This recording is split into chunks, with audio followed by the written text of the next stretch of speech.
20 तारखेला आपण जे प्रोग्राम घेत आहोत मदर्स डे, 5 मेला आपण प्रोग्राम घेतला लेबर डे. त्या प्रोग्राममध्ये आपण भाषणाचा एक विषय ठेवतो का you have to deliver speech on topic mother's day. का ठेवतो, कारण काय सांगा बरं, व्हॉट इज द रिझन? का जेणेकरून तुम्हाला तुमच्या आईबद्दलच्या भावना, तुमचे विचार, तुमची विचार करण्याची पद्धती व्यक्त करता आली पाहिजे म्हणून ठेवतो. कळलं का तुम्हाला? म्हणून नाही का प्रत्येकाने भाग घ्या आणि प्रत्येकाने हे ताकद डेव्हलप करा का मला माझे विचार व्यक्त करणं शिकायचं आहे. I have to learn how to put my thoughts before the public. हे आपल्या क्लासपासून सुरुवात आहे. It is the beginning. म्हणून प्रत्येकाने प्रयत्न करा कार्यक्रमात भाग घेण्याचा. ठीक आहे. आणि आता भावना व्यक्त कशा करायच्या ते सांगतो तुम्हाला. How to put your feeling. Imagine करायचं, डोळ्यासमोर चित्र उभं करायचं, आपली आई आठवायची. बरोबर आहे? दिमागात घ्यायचं का आपली आई आपल्यासाठी किती स्ट्रगल करते, किती वाजता झोपून उठते, दिवसभर किती काम करते, पैसे कमवायला कुठं जाते, मेहनत कशी करते, पुस्तक कसे घेऊन देते, शाळेची फी कशी भरते. बरोबर आहे? आपल्याला थोडासा मार लागला तर कशी भावनिक होते. बरोबर आहे?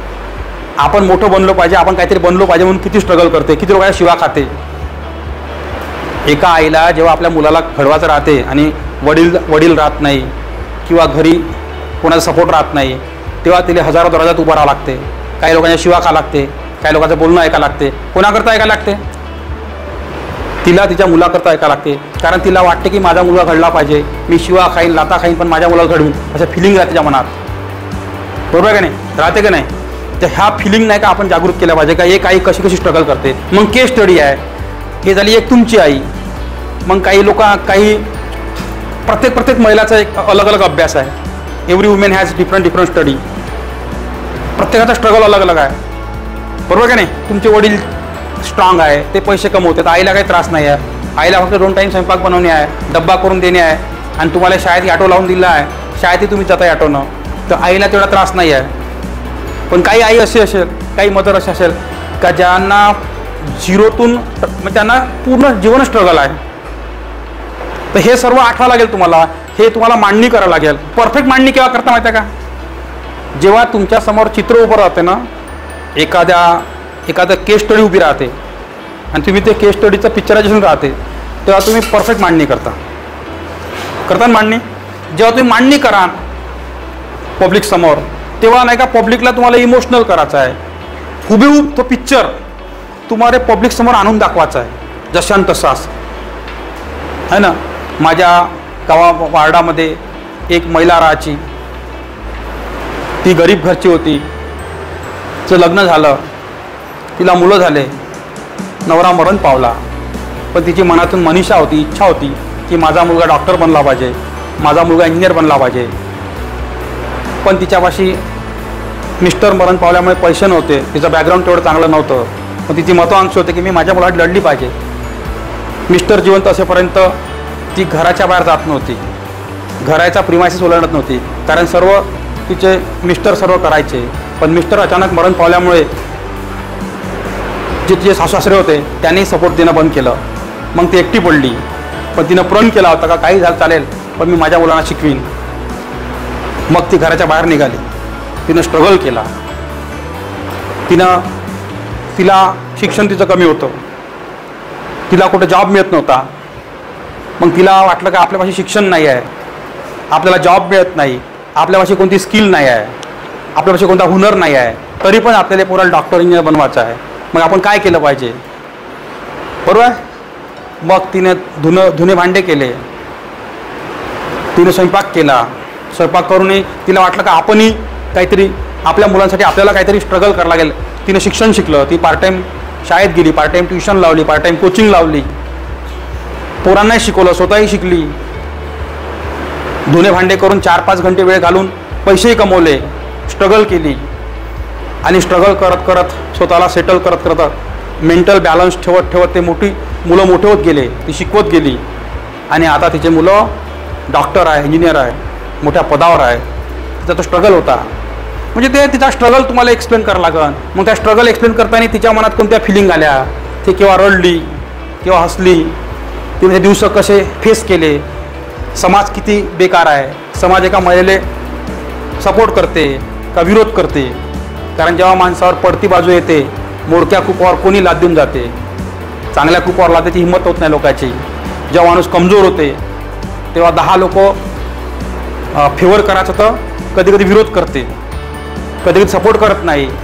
आणि त्यावेळेस नाही का 3 के को काठी का सहारा म्हणते ना, त्यावेळेस थोडीशी मदत, खूप मोठी मदत असते, पण लोक थोडीशी मदत करायला तयार नसते. बरोबर आहे. जेव्हा तुमच्यावर खूप वाईट परिस्थिती येते तेव्हा छोटीशी मदतसुद्धा खूप मोठी मदत राहते. अरे गेटिंग माय पॉईंट. जेव्हा तुमच्यावर चांगली परिस्थिती आहे, जेव्हा तुमचं पोट भरून आहे आणि तुम्हाला नाही का तूप साखरी कोणी खाल दिलं तरी मजा नाही आहे, पण जेव्हा तुमचं पोट पूर्ण खाली आहे आणि तुम्हाला खूप भूक लागलेली आहे आणि जर तुम्हाला कोणी शिळी भाजी दिली तर त्याची मजा आहे. हे मानता का तुम्ही? जेव्हा पोट खाली असते, खूप भूक लागलेली असते, माणूस एकदम परेशान असते, त्याला भुकेशिवाय काहीच दिसत नाही, तेव्हा त्याला कोणी शिळी भाकर आणि शिळी भाजी दिली तर त्याला खूप आनंद भेटते ना. तशा परिस्थितीत माणसाला खूप आनंद भेटते. तर ह्या सर्व नाही का भावना, फिलिंग, इमोशन असं स्टडी करा, काही केस स्टडी करा.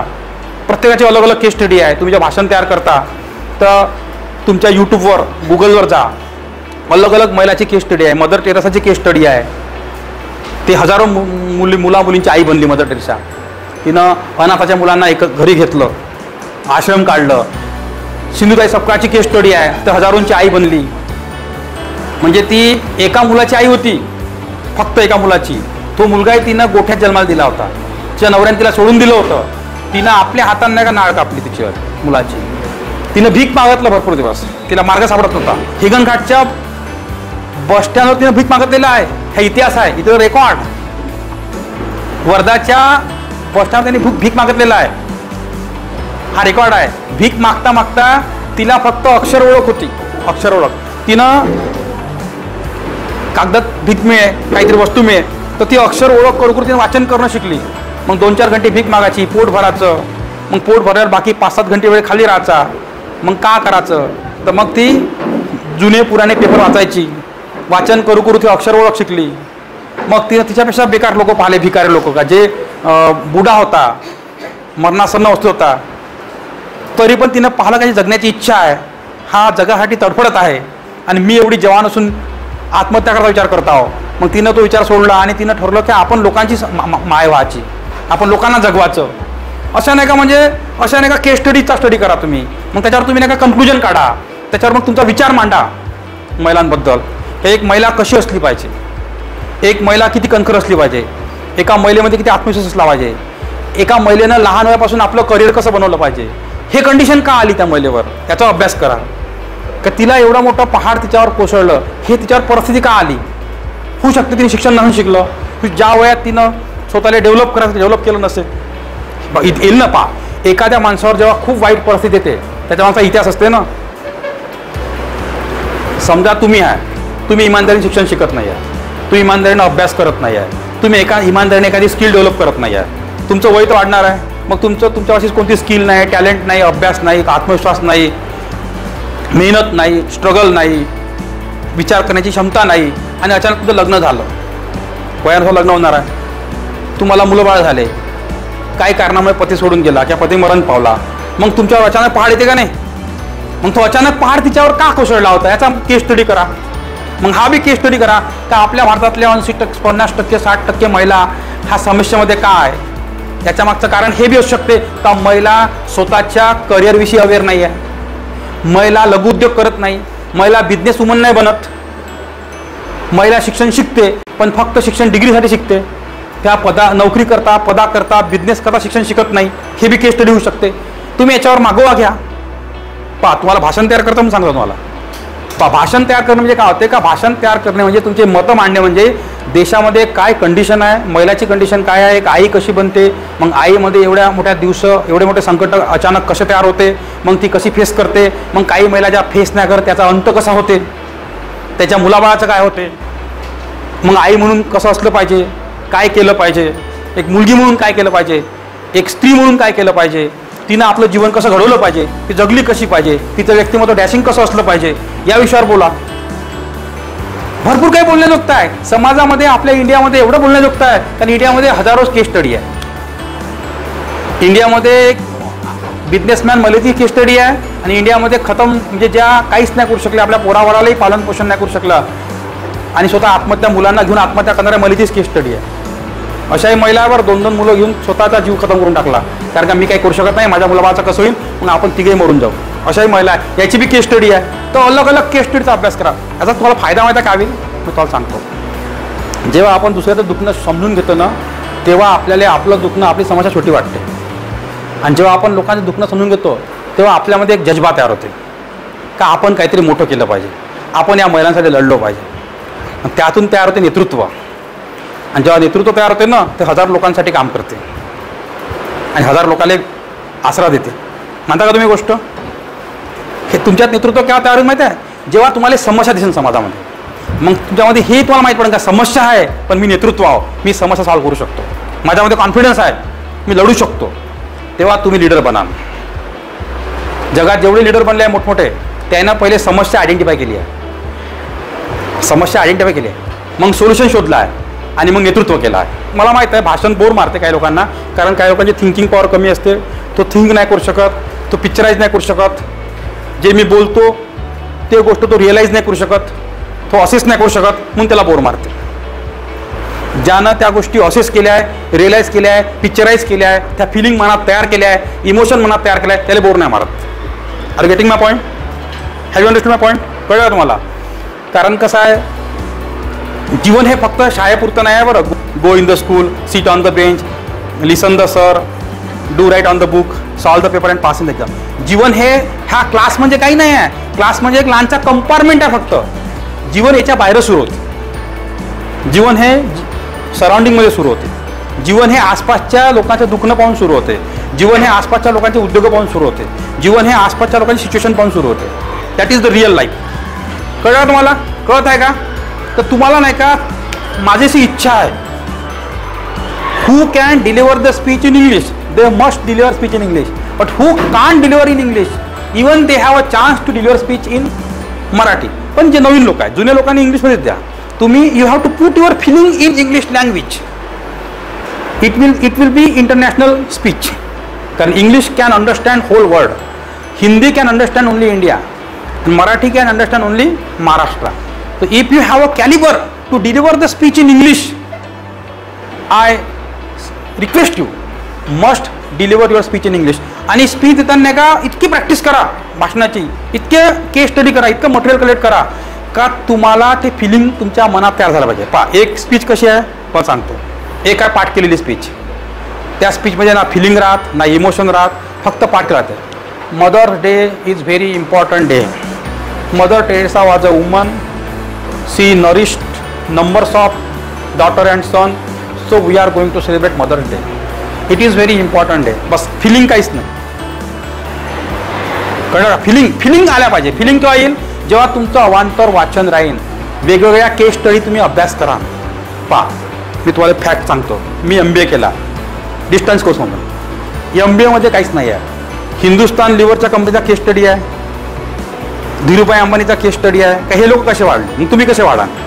केस स्टडी म्हणजे काय होते का या लोकांना स्ट्रगल कसा केला, या लोकांना मेहनत कशी केली, हे लोक निराश केव्हा झाले, हे लोक इमोशनल केव्हा झाले, या लोकांना प्रॉब्लेम केव्हा आले, या लोकांना दुश्मन कोण होते, दुश्मनाला यानं मात कशी दिली, या लोकांवर आर्थिक प्रॉब्लेम आल्यावर यानं कोणत्या ठिकाणी लोन घ्यायला गेले, किती लोकांनी रिजेक्ट केलं, बरोबर आहे. अशी परिस्थिती आली का ते बँकरप्ट झाले. मग अशा परिस्थितीत त्यांनी हिंमत नाही हारली, त्या नवीन प्लॅन आणला आणि मग ते मोठे उद्योगपती बनले. मी तुमचा कोच आहो, पण रिस्पॉन्सिबल कोण आहे? मोस्टली तुम्ही आहात. कारण मेहनत कोणाला घ्यायची आहे? तुम्हाला घ्यायची आहे. मी फक्त गाईड करू शकतो. माझ्या गायडन्सनुसार तुम्ही मेहनत घेणार आणि तुम्ही भाषण देणं कोणत्या हाती शिकलं पाहिजे. कारण तुम्ही तुमचं मत 1000 लोकांसमोर मांडाल तेव्हाच तुम्ही 1000 लोकांना घेऊन मोठे बनाल. तुम्ही तुमचं मत एका व्यक्तीसमोर मांडाल, एका व्यक्तीला घेऊन तुम्ही मोठे बनू शकत नाही. कारण मोठं बनण्याकरता 1000 लोकांची साथ पाहिजे, टीमवर्क पाहिजे. One man can win game but team can win championship. जर तुम्हाला चॅम्पियनशिप जिंकायची आहे तर टीम पाहिजे. तर मला सांगायचं काय होतं तुम्हाला शेवटी का प्रत्येकाला भाषण तयार करायचं प्लॅनिंग करा. भाषणासाठी वाचन करा, केस स्टडी करा.